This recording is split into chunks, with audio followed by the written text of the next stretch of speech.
I'm getting into FPV and I couldn't wait anymore and got the drone. I didn't spend a lot of time on the simulator, probably around 5 hours, but I was getting bored, so I wanted to practice with the real thing. Was it a mistake?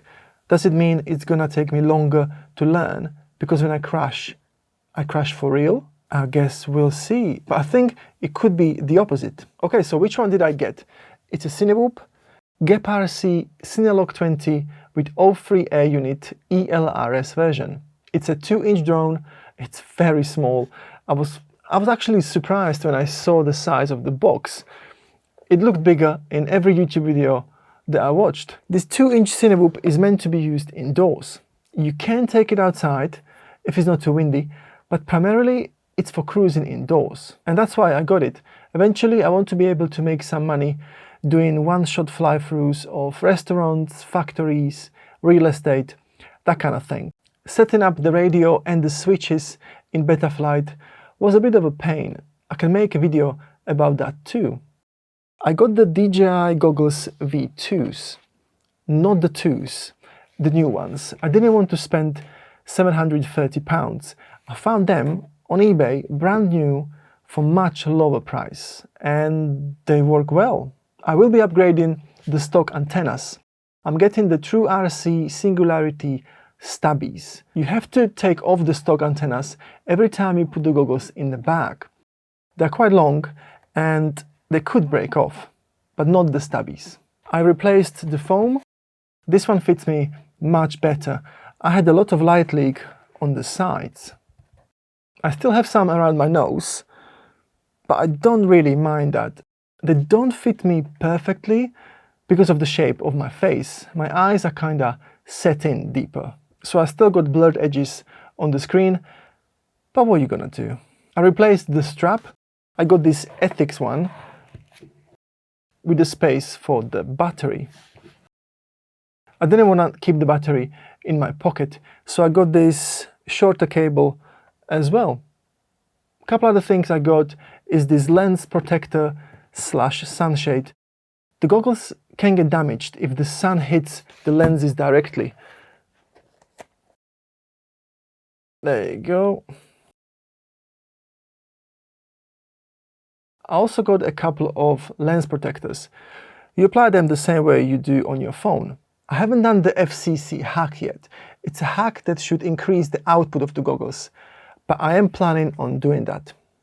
I'm gonna show you my first flight. I don't have the goggles on. I'm only putting them on to check the battery voltage. I'm looking at the drone. I'm flying line of sight. Well, not really flying. I was just trying to get it off the ground at this point.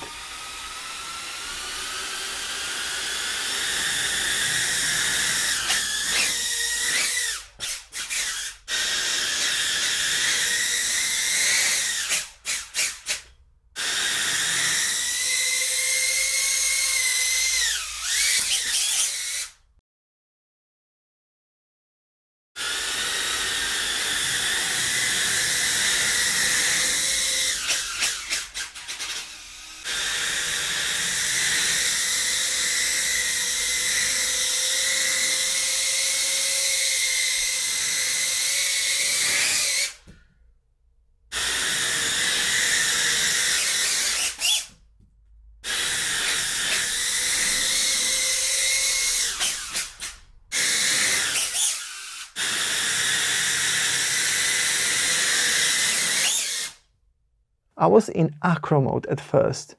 Definitely not a good idea. I don't think I realized I was in it, but then I switched to angle mode and I was able to get it off the floor. It was in acro the whole time. It was in acro. I changed it to angle mode. So maybe that's why it was so hard. I don't know.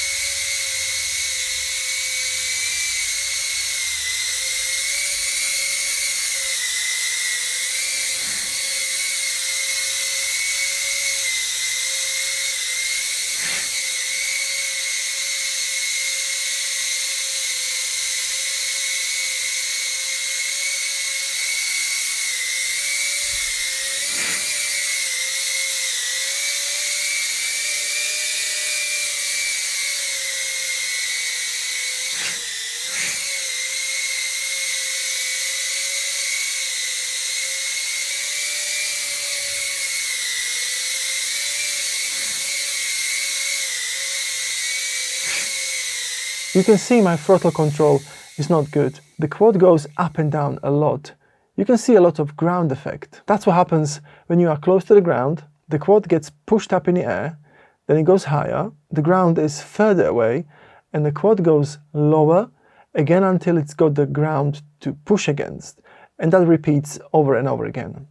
The learning curve on this is much steeper than what it was on my Air 2S. That one wants to stay up in the air. This one, not so much. You let go of the throttle on this one and it stays up. This one, obstacle avoidance. You need to look after this one much more. Also, Air 2S is meant to be flown outside, in open areas.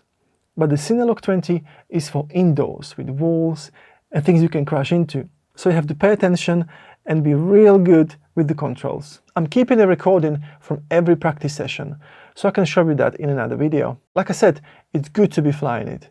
I haven't bought a naked GoPro yet. I'll do that when I get better. I'm not gonna rely on the O3 unit for the footage. It's okay when it's sunny outside, but not inside. The auto exposure makes changes too quickly. I guess you can dial that in manual mode and put ND on, but the overall quality is like an old GoPro. Oh, I forgot to mention, you can use this as a holder for the stock antennas.